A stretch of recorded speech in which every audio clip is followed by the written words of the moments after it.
सीधे रुख करते हैं मुद्दे की बात का।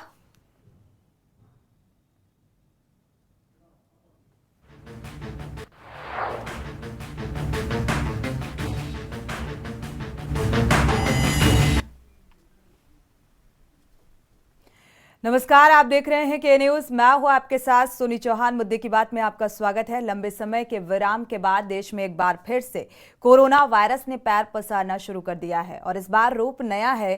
केरल में एक और मौत से देश में टेंशन बढ़ती जा रही है। भारत में 24 दिसंबर को कोरोना के 656 नए मामले सामने आए। देश में एक्टिव केस बढ़कर करीब 3742 हो गए हैं। केरल में सबसे ज्यादा 128 केस मिले हैं। राज्य में एक्टिव केस 3000 हो गए हैं। वहीं महाराष्ट्र में कोरोना के 50 मामले सामने आए। चौंकाने वाली बात यह है कि महाराष्ट्र में जो नए केस मिले हैं उनमें से हर 5 में से करीब 1 केस नए वेरिएंट JN1 का है। और ऐसे में सवाल उठ रहा है कि कहीं महाराष्ट्र कोविड के नए वेरिएंट का सुपर स्प्रेडर तो नहीं बन रहा।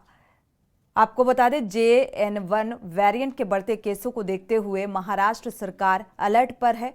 सरकार ने स्वास्थ्य अधिकारियों को सरकारी अस्पतालों में वेंटिलेटर, ऑक्सीजन सिलेंडर और अन्य जरूरत की चीजों को सुनिश्चित करने के लिए आदेशित किया है।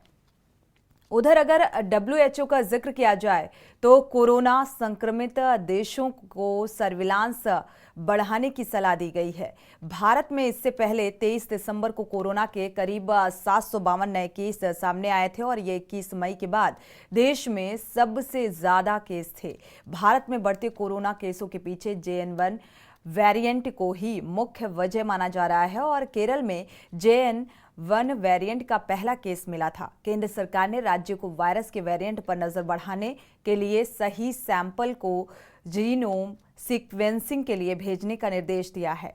विश्व स्वास्थ्य संगठन ने नया वेरिएंट JN1 के साथ साथ इन्फ्लुएंजा जैसे सांस संबंधी रोगों के बढ़ते मामलों के चलते निगरानी बढ़ाने और लोगों को अधिक अलर्ट रहने का आग्रह किया है। वहीं एक तरफ एक स्टडी ने भी सबका ध्यान अपनी ओर आकर्षित किया है। स्टडी में दावा किया जा रहा है कि कोरोना आपके गले को भी संक्रमित कर सकता है और इतना संक्रमित कि शायद आपकी आवाज भी जा सकती है। दूसरी ओर कोविड-19 के सब वेरिएंट यानी कि JN1 और BA.2.86.1.1 के अभी तक देश में 42 जो मामले हैं वो कंफर्म हो चुके हैं। जीनोम टेस्टिंग में सामने आ रहा है कि कोरोना के XBB वेरिएंट के 90% मामले सामने आ रहे हैं, यानी कि JN1 के मामले कम हैं। कोरोना वायरस लगातार विकसित हो रहा है, बदल रहा है, दुनिया भर के सभी देशों में फैल रहा है और ये देश में पिछले 4-5 महीनों के डेटा को देखकर पता लगाया जा सकता है। मौजूदा आंकड़ों का अगर जिक्र करें तो XBB वेरिएंट के 80 से 90% मामले रहे हैं और ऐसे में ये पता लगा पाना मुश्किल है कि व्यक्ति कौन से वायरस से पीड़ित है। कोरोना वायरस आपके गले को भी नुकसान पहुंचा सकता है और इतना कि इसकी वजह से आपकी आवाज भी जा सकती है। हम नहीं कह रहे, बल्कि ये रिसर्च में खुलासा हुआ है। रिसर्च में बताया गया है कि कोरोना का संक्रमण आपके गले को भी नुकसान पहुंचा सकता है। एक्सपर्ट्स के मुताबिक अगर बात की जाए तो इसे वोकल पैरालिसिस कहा जा सकता है। इससे होगा ये कि धीरे धीरे इन्फेक्शन के चलते आप अपनी आवाज खो देंगे और ये वास्तव में खतरनाक है। यूपी में कोरोना के 5 नए केस सामने आए हैं। महाराष्ट्र सरकार की कैबिनेट में भी कोरोना ने दस्तक दे दी है। कृषि मंत्री धनंजय मुंडे का कोरोना टेस्ट पॉजिटिव आया है।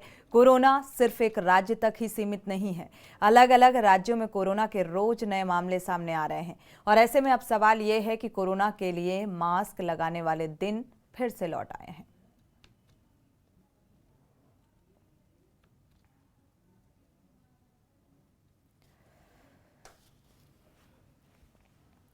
तो अब एक नए रूप में कोरोना ने दस्तक दी है और इससे लोगों को सावधान रहने की हिदायत दी गई है और अब ये भी कहा जा रहा है कि जान के साथ साथ आवाज पर भी ये कोरोना का जो वायरस है, जो एक नए अवतार में सामने आ रहा है, ये इफेक्ट कर सकता है। यानी कि अब इस बात से टेंशन बढ़ती हुई नजर आ रही है कि इस वायरस के इफेक्ट से आपकी आवाज तक जा सकती है।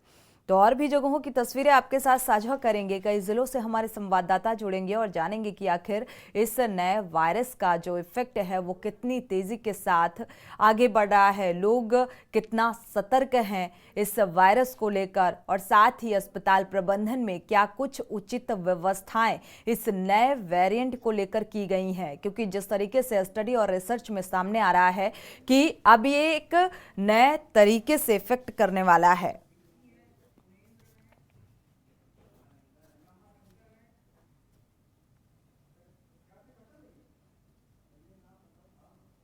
हमारे साथ नोएडा से मुनिंद्र शर्मा संवाददाता जुड़े हुए हैं, गोरखपुर से रामशंकर यादव जुड़े हुए हैं, साथ ही विक्की संवाददाता वाराणसी से जुड़े हुए हैं। गोरखपुर से ब्यूरो चीफ रामशंकर यादव जुड़े हुए हैं। शुरुआत नोएडा से कर लेते हैं। नोएडा से मुनिंद्र शर्मा जुड़े हुए हैं। मुनिंद्र, नोएडा में फिलहाल क्या कुछ वायरस को लेकर स्थिति देखने को मिल रही है? कितनी तेजी के साथ फैल रहा है, लोगों में कितनी सतर्कता इस नए वेरिएंट को लेकर? बिल्कुल सोनी, बताना चाहूंगा नोएडा में अभी तक इस वायरस का एक मरीज रिकॉर्ड हो चुका है। इससे पहले जो पिछला कोविड था उसमें दोनों लहरों में, दोनों वेव्स में नोएडा रेड जोन में था और सबसे ज्यादा चर्चा में था। तो अभी जो हालात है नोएडा में, कोई इसके बारे में जागरूकता नहीं है। स्वास्थ्य विभाग बिल्कुल आंख मूंद करके बैठा हुआ है। सीएमओ को फोन करें इसके बारे में कोई भी जानकारी के लिए तो सीएमओ फोन नहीं उठाते। और बाकी जो नोएडा का जो कोविड अस्पताल है पूरी तरीके से ही बंद चल रहा है। फिलहाल अभी नोएडा में ऐसी कोई चीज देखने को नहीं मिल रही जिससे कि लगता है कि नोएडा का स्वास्थ्य विभाग या गौतम बुद्ध नगर का स्वास्थ्य विभाग इस बीमारी के लिए जागरूक है या फैलने से रोकने के लिए तत्पर है। जी सोनी। बिल्कुल, तो नोएडा की जो स्थिति है इस नए वेरिएंट को लेकर भी सक्रियता देखने को नहीं मिल रही है। जैसे कि जो जमीनी स्तर पर स्थितियां और व्यवस्थाएं नजर आ रही हैं उनका आप जिक्र करते हुए नजर आ रहे हैं। हालांकि देखा गया शुरुआती दौर में मुनिंद्र कि यहां पर नए वेरिएंट को लेकर काफी सजग रहने के लिए निर्देशित किया गया डिप्टी सीएम की तरफ से भी। अस्पताल प्रबंधन में जो उचित व्यवस्थाएं हैं कोरोना को लेकर, चाहे ऑक्सीजन की उचित व्यवस्था हो, पूरी व्यवस्थित होनी चाहिए, बावजूद इसके डिनाई किया जा रहा है इन आदेशों को। बिल्कुल बताना चाहूंगा कि नोएडा के अंदर इंटायर देश की बात करें तो हर कंपनी, जो बड़ी कंपनी है नोएडा के अंदर, आजकल अपना ऑफिस या कार्यालय बनाने के लिए तैयार रहती है। हर जगह से लोग यहाँ पर हैं। अगर वेरिएंट की बात करें तो जो वेरिएंट यहाँ पर जो रिकॉर्ड हुआ है, पहला जो मरीज रिकॉर्ड हुआ है वो भी किसी एमएनसी कंपनी में बाहर काम करता था और यहाँ पे आकर के उसको टेस्टिंग में पकड़ा गया। तो ऐसा है कि सबसे बड़ी चीज जो नोएडा के अंदर देखी जाती है, सभी कंपनी से दूर दूर के लोग आते हैं, तो विदेशी लोग भी यहाँ पर आते हैं। तो बहुत बड़ा खतरा है। अगर इसके समय से इसको नहीं देखा गया तो हो सकता है कि ये बहुत बड़े कोरोना बम की तरह पिछली बार की तरह ब्लास्ट हो। ठीक है, महाराष्ट्र का रुख कर लेते हैं। जितेंद्र जाधव का हमारे संवाददाता जुड़े हुए हैं। जितेंद्र, महाराष्ट्र की क्या कुछ स्थिति नजर आ रही है इस नए वायरस को लेकर? कितनी सतर्कता और सजगता? महाराष्ट्र में कल अभी तक 10 से ज्यादा जो नया वेरिएंट है JN1 के पूरे बाधित लोग हैं। अभी कल ही महाराष्ट्र के कैबिनेट मंत्री यानी राज्य के कृषि मंत्री जो है उन्हें धनंजय मुंडे, उन्हें कोरोना बाधित हो चुके हैं। उनके जो घर है पुणे में, उधर उनका पूरा इलाज चल रहा है। उधर उनको क्वारंटाइन किया गया है। राज्य के मुख्यमंत्री एकनाथ शिंदे जी ने पूरा नया टास्क फोर्स बनाई। उस टास्क फोर्स से मदद से पूरे राज्य में जो कोरोना की जो संख्या बढ़ रही है उस पर नजर रखते पूरे इंतजाम किया जा रहा है। जी बिल्कुल, यहाँ पर कैबिनेट मंत्री धनंजय मुंडे जो हैं वो कोरोना पॉजिटिव पाए गए हैं, तो क्या इसको लेकर अब और ज्यादा सतर्कता बढ़ा दी गई है? अस्पताल प्रबंधन में उचित व्यवस्थाएं नजर आ रही हैं? पूरे राज्य में सभी अस्पताल में, जो सरकारी अस्पताल है उस पूरे अस्पताल में पूरी अच्छी तरह व्यवस्था की जा रही है। सभी को अलर्ट किया गया है। जो बेड रहते हैं, जो वेंटिलेटर रहता है, जो कोई भी रहता है, पूरे दवाई रहते हैं, पूरे दवाई को रिजर्व किया गया है राज्य में। और पूरे इस सभी मुद्दे पर, उस सभी पर राज्य के मुख्यमंत्री यानी एकनाथ शिंदे, आरोग्य मंत्री तानाजी सावंत, ऐसे बड़े बड़े मंत्री लोग नजर रखते हुए हैं।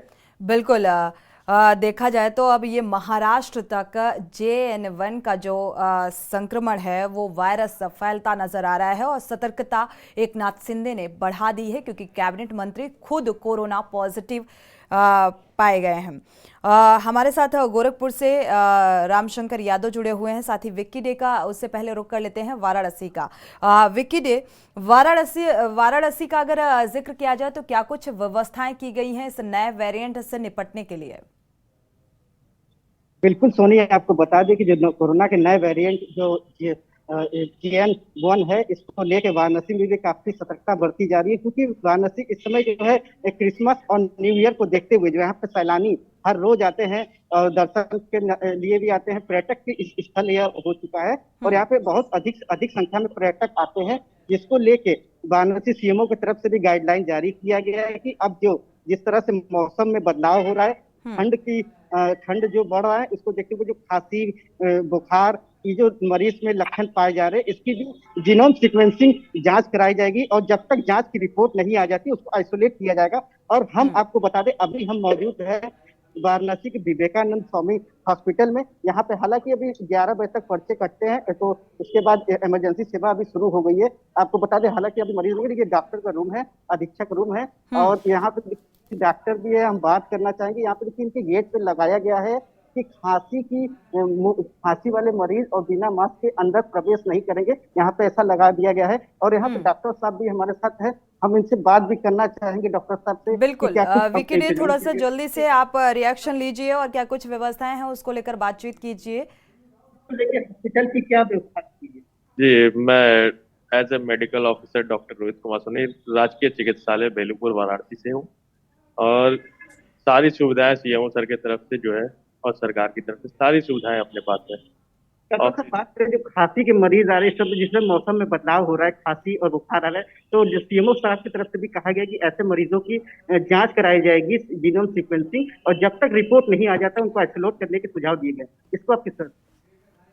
अब तक तो मेरे यहाँ जांच नहीं था, लेकिन कुछ महीनों से जो है अब सारी सुविधाएं जो है अपने आप ही जो है चल रही हैं और CMO सर के ही कृपा से सब हो रहा है काम। पिछले सालों से नहीं हो रहा था, लेकिन अब हो रहा है। और देखा जाए तो यहाँ लगभग सारी जांचें अब हमारी जो है पूर्ण है और जब तक रिपोर्ट नहीं आता है उसके बारे में कुछ हम लोग कह नहीं सकते हैं। और अभी तक देखा जाए तो नॉर्मल ही वायरल मरीज ही आए हैं। कोविड का लक्षण तो अभी तक यहाँ पे अभी बनारस में लगभग मेरे अस्पताल में नहीं। बनारस के जनता के लिए बस एक ही लाइन में हम सब कह देंगे, वो ये है कि precaution is better than cure. आप बचा के रहिए, वो नौबत ही नहीं आएगी कि कोविड आपको छू पाए। मास्क लगाइए, प्रॉपर हैंड सैनिटाइज करिए, दूरी बना के रखिए, भीड़ वाले इलाके में ज्यादा नहीं जाएगी। और दूसरों को भी सलाह दीजिए कि जिनको खांसी है वो मास्क लगा के ही रहे। घर की भी बात है तो घर में भी जो है आप लोग जो है अगर किसी को खांसी है तो उससे मास्क लगा के अपना दूरी बना। चलिए आगे बढ़ते हैं। हमारे और भी जगहों से संवाददाता जुड़े हुए हैं। विक्की डे, यहाँ पर वाराणसी का अगर जिक्र करें, जैसा कि आपने बात की, तो व्यवस्थाएं जो हैं वो पूरी तरीके से चुस्त और दुरुस्त हैं और साथ ही जो प्रिकॉशंस हैं वो भी लेने की ज़रूरत है। हमारे साथ गोरखपुर से रामशंकर यादव जुड़े हुए हैं। एक बार गोरखपुर का रुख कर लेते हैं रामशंकर यादव का, और साथ ही दिल्ली से कुलदीप भरत और डॉक्टर महेश द्विवेदी जी भी डॉक्टर जुड़े हुए हैं, जिनसे हम जानेंगे कि क्या क्या आखिर बेसिक जो प्रिकॉशंस होते हैं उनको लेना चाहिए। लेकिन एक छोटे से ब्रेक के बाद वापस लौट हैं। कोरोना के नए संक्रमण और नए वेरिएंट को लेकर हम बात कर रहे हैं। जगह जगह से हमारे संवाददाता भी जुड़े हुए हैं, साथ ही डॉक्टर भी जुड़े हुए हैं। एक बार डॉक्टर का रुख कर लेते हैं। पहले डॉक्टर महेश द्विवेदी जी कानपुर से जुड़े हुए हैं। आपका रुख करेंगे। अगर देखा जाए ये कोरोना का जो नया वेरिएंट सामने आया है, ये कितना खतरनाक है और इससे कैसे अपने आप को बचा सकते हैं? जी, कोरोना का वेरिएंट ये म्यूटेशन वैरायटी है एक वायरस की, और जैसा कि हम सब जानते हैं कोरोना का, hello can you hear me? हाँ, तो म्यूटेटेड वैरायटी है और वैक्सीन भी इसमें पूरी तरह से इफेक्टिव नहीं है, इसलिए अच्छी बात यही होगी हम इससे बचाव रखें पूरी तरह से।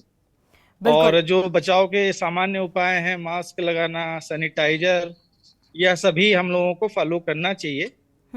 और बाकी वैक्सीन इफेक्टिव है पूरी तरह से, भले ना हो पाए नए वेरिएंट में, मगर फिर भी ये इफेक्टिव है। तो जो लोग वैक्सीनेटेड हैं उन्हें घबराने की कोई इतनी जरूरत नहीं है, मगर प्रिकॉशन जरूर से रखें। चलिए, फिलहाल ये इतना खतरनाक नहीं है, लेकिन फिर भी इसे इतना हल्के में भी नहीं लिया जा सकता है। जिस तरीके से तेजी के साथ ये संक्रमण जो है वो फैल रहा है, ये वायरस से फैल रहा है। एक बार रुक कर लेते हैं गोरखपुर का। रामशंकर यादव हमारे ब्यूरो चीफ जुड़े हुए हैं।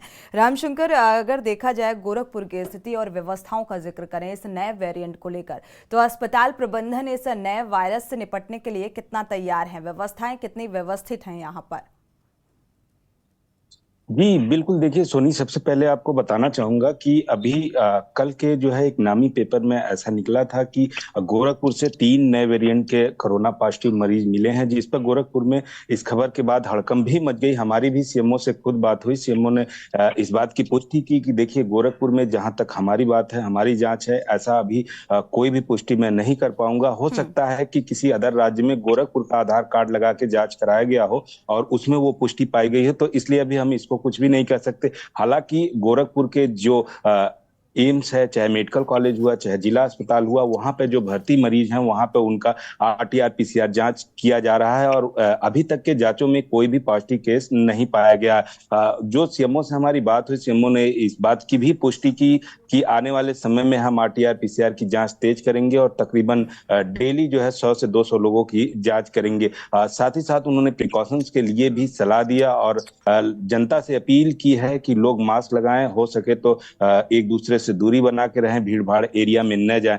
फिलहाल गोरखपुर में अभी तक जो ऐसे नई वेरिएंट के मामले की बात की जाए तो अभी गोरखपुर में इसकी पुष्टि नहीं हुई है और कोरोना पॉजिटिव अभी तक के मामले में नहीं पाया गया। जी सुनिए। बिल्कुल, कोरोना पॉजिटिव फिलहाल अभी कोई भी ऐसा केस निकलकर सामने नहीं आ रहा है। दिल्ली का एक बार रुख कर लेते हैं। कुलदीप भरत हमारे संवाददाता जुड़े हुए हैं दिल्ली से। कुलदीप, दिल्ली का रुख करेंगे। दिल्ली में क्या और मरीजों में इस कोरोना पॉजिटिव होने की संख्या ज़्यादा देखने को मिल रही है? क्योंकि पिछले रिपोर्ट्स जो पिछली सामने आई थी उसमें 1-2 मरीज पाए गए थे। देखिए, और राज्यों के मुकाबले अगर कोविड-19 की बात करें तो दिल्ली की स्थिति अभी बेहतर बनी हुई है कि दिल्ली के अंदर जो संक्रमण दर है वो 0.48% आगे गई है। वहीं पर दूसरे राज्यों की जिस तरह केरल, कर्नाटक और तमिलनाडु, राजस्थान, जिससे 20% से ज्यादा तेजी से संक्रमण फैल रहा है, उसको देखते हुए आज ऐसे वक्त में जब आज पूरे जो भारत के अंदर 656 नए मामले आए, उसको देखते हुए WHO ने कोविड-19 और उसके जो नए वेरिएंट है, सब वेरिएंट JN1 और इन्फ्लुएंजा सहित 7 संबंधी बीमारियों को लेकर एक प्रतिक्रिया दी है, जिसके बाद उन्होंने आज आग्रह किया है लोगों से और डॉक्टरों से कि जिस तरह से भारत के अंदर नया वेरिएंट फैल रहा है, पैर पसार रहा है, इस पर अभी घबराने की कोई बात नहीं है, क्योंकि इसकी जो संक्रमण दर है वो काफी तेजी से नहीं फैलता, बहुत धीरे धीरे फैलता है। ऐसे में लोगों को मास्क पहनने की सलाह दी गई है। वही जो केंद्रीय मंत्रालय है उन्होंने भी तमाम जो स्वास्थ्य सचिव थे और स्वास्थ्य मंत्रालयों से दिल्ली समेत तमाम राज्यों के स्वास्थ्य मंत्रियों से बैठक की थी, जिसके बाद उन्होंने ये निष्कर्ष निकाला कि जो ज्यादा से ज्यादा जीनोम सीक्वेंस जो लोगों की वो करवाई जाए, जिसके बाद अब बूस्टर डोज पे भी चर्चा की गई कि अभी भी कई लोग ऐसे जिनकी बूस्टर डोज ली नहीं गई है। वही जो कोरोना की डोज लेने के बाद धीरे धीरे उसका असर कम होने लगता है और ये फैक्ट देखा गया है। ऐसे में बूस्टर डोज बहुत जरूरी है, क्योंकि जिस तरह से मौसम ने भी करवट ली है, लगातार कोहरा बढ़ रहा है, धूप बढ़ रही है, उससे भी सांस संबंधी रोग, खांसी और जिनको खांसी और सांस संबंधी रोग है, हृदय के रोग है, उन लोगों को ज्यादा परेशानी हो रही है। ऐसे लोगों से भी स्वास्थ्य मंत्रालय ने एडवाइजरी जारी कर अपील करी है कि ऐसे लोग अगर खांसी जुकाम होती है तो घर में ही अपने आप को आइसोलेट करें और जो आइसोलेट करें और मास्क लगाकर ही बाहर निकले, जरूरी जब जाना हो तभी बाहर निकले। जी बिल्कुल बिल्कुल, ये छोटी छोटी बेसिक चीजें हैं जिनको फॉलो करके आप ऐसे वायरस से बच सकते हैं। डॉक्टर महेश द्विवेदी का रुख कर लेते हैं एक बार फिर से। डॉक्टर महेश द्विवेदी, अगर देखा जाए अभी कहा जा रहा है कि ये वायरस इतना ओमिक्रॉन जैसा खतरनाक तो नहीं है, लेकिन जितनी तेजी के साथ ये आगे बढ़ रहा है, फैल रहा है, इससे वॉइस तक, आवाज तक जाने का खतरा बढ़ता जा रहा है। तो कौन सा ऐसा स्टेज होगा जब ये नौबत यहाँ तक ये वायरस इतना इफेक्टिव हो जाता है कि आवाज तक चली जाएगी, वोकल पैरालिसिस जैसा खतरा बढ़ता नजर आ रहा है?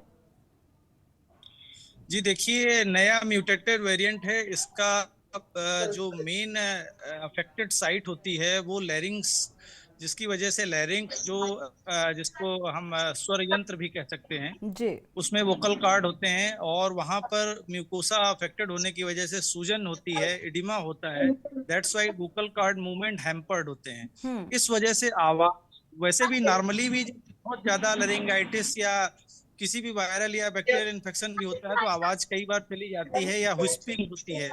तो दैट्स लाइक इसमें भी ऐसा होता है। और मेरा ख्याल है कि अगर जो नर्व्स होती हैं वो अगर अफेक्टेड होती हैं तब परमानेंट लॉस होता है, otherwise usually it comes but during the affection time जब तक ये रहता है तब तक आवाज की क्वालिटी डेफिनेटली अफेक्ट होती है और खांसी से ही इसकी शुरुआत हो जाती है। और धीरे धीरे हम अगर स्टीम लें प्रॉपर जो ट्रीटमेंट है वो फॉलो करें, रेस्ट वाइस रेस्ट दें, तो मेरा ख्याल है इससे बचा जा सकता है। बिल्कुल। साथ ही रुख एक बार महाराष्ट्र का करेंगे। जितेंद्र जादव हमारे संवाददाता महाराष्ट्र से जुड़े हुए हैं। जितेंद्र, जैसा कि यहाँ पर कैबिनेट मंत्री जो हैं वो भी पॉजिटिव पाए गए हैं, इस वायरस के संक्रमण में है। इसको देखते हुए, क्योंकि जाहिर सी बात है कोई भी स्टेशन हो जैसे कि बस स्टेशन, रेलवे स्टेशन, तो क्या यहाँ पर चौकसी और बढ़ा दी गई है? कुछ नियम जो हैं वो कंपलसरी किए गए हैं यहाँ पर? जब से महाराष्ट्र के मंत्री धनंजय मुंडे कोरोना से संक्रमित हो गए, उसके बाद राज्य शासन ने पूरे महाराष्ट्र में स्पष्ट रूप से कहा है कि जो भी छुट्टी का अभी आने वाला 2-4 दिन का माहौल है, उस दिन में कुछ दिन लोगों ने बाहर नहीं निकलना चाहिए, अपने मुंह पर मास्क लगाना चाहिए। और भी राज्य के जो मंत्री लोग हैं उन्होंने कल ही पूरी टास्क फोर्स बनाया। फिर भी कल ही महाराष्ट्र में एक ही दिन यानी संडे में, रविवार में 50 से ज्यादा कोरोना के मरीज मिले। उसमें से नई वेरिएंट JN1 के 9 मरीज थे। उनके बाद महाराष्ट्र राज्य के जो सीएम है उन्होंने एक बड़ा निर्णय लिया है। उन्होंने पुणे वर्तमान में राज्य के 63,000 यानी 60,000 से ज्यादा आइसोलेशन वार्ड बनाए गए हैं, जिसमें 30,000 से ज्यादा वेंटिलेटर का इंतजाम किया है, 9,000 ज्यादा ICU बनाए गए हैं और 6,000 वेंटिलेटर बेड बनाने का ऐलान किया है। बिल्कुल। व्यवस्थाएं देखा जाए, क्योंकि नियम अगर कड़ाई से नहीं पालन कराए जाएंगे तो फिर इसका पालन भी नहीं होता है। और ऐसे में अगर नया संक्रमण, नया वायरस एंटर हुआ है तो इसको लेकर सजगता जो है वो बेहद ज़रूरी हो जाती है। एक बार मुनेंद्र शर्मा का रुख करेंगे। मुनेंद्र शर्मा, अगर नोएडा का यहाँ पर जिक्र करें, जैसा कि आपने पहले ही बताया कि यहाँ पर बहुत लापरवाही देखने को मिल रही है, मतलब ये वायरस है और इसको लेकर सजगता बिल्कुल भी जमीनी स्तर पर नजर नहीं आ रही है। क्या लोगों को इस बात का डर नहीं है कि अगर हमने लापरवाही बरती तो यह संक्रमण इफेक्ट कर सकता है? बिल्कुल, अगर लोगों की जागरूकता की बात की जाए तो बहुत कम ऐसे उदाहरण देखने को मिल रहे हैं, एग्जाम्पल देखने को मिल रहे हैं कि लोग मास्क लगा के निकल रहे हैं या किसी भी तरीके का कोई सैनिटाइजर या मतलब जो डिस्टेंसिंग वाली बात थी वो यूज कर रहे हैं। नोएडा में ऐसा भी कुछ भी नहीं है। अगर मैं इसके लिए एक उदाहरण दूं तो फिलहाल एक प्राइवेट मेला फेस्टिवल के तौर पे नोएडा स्टेडियम में चल रहा है, जहाँ पर हजारों लोग सुबह शाम आ रहे हैं। कोई सैनिटाइजिंग का फैसिलिटी नहीं है, कोई मास्क के लिए कुछ नहीं है। स्वास्थ्य विभाग आंख मूंद करके बैठा हुआ है। पूरी तरीके से नोएडा की अगर बात की जाए तो स्वास्थ्य व्यवस्था पटरी से उतरी हुई है। कोई देखने वाला नहीं है, कोई पूछने वाला नहीं है, और कब ऐसे में कोविड का यहाँ बम फूटेगा पता नहीं चलेगा। बिल्कुल। शुक्रिया आप सभी का ये जानकारी साझा करने के लिए। डॉक्टर महेश द्विवेदी, आपका भी बहुत बहुत शुक्रिया ये जानकारी साझा करने के लिए, चर्चा में शामिल होने के लिए। लेकिन इसको इतने हल्के में नहीं लिया जा सकता है। हालांकि इसको लेकर नोएडा में जो व्यवस्थाएं हैं वो बेपटरी नज़र आ रही हैं। और जगहों का जिक्र करें, सबसे ज़्यादा जो सतर्कता है महाराष्ट्र में देखने को मिल रही है और व्यवस्थाएँ भी चुस्त दुरुस्त नज़र आ रही हैं। हालांकि दिल्ली का अगर जिक्र करें तो इतने ज़्यादा केस यहाँ पर नहीं पाए गए हैं, लेकिन फिर भी सतर्कता यहां पर नजर आ रही है और सतर्क रहने की हिदायत लगातार दी जा रही है, शासन स्तर पर भी और प्रशासनिक स्तर पर भी। इसी के साथ मुद्दे की बात में फिलहाल इतना ही। आगे खबरों के लिए आप देखते रहिए के न्यूज़ इंडिया।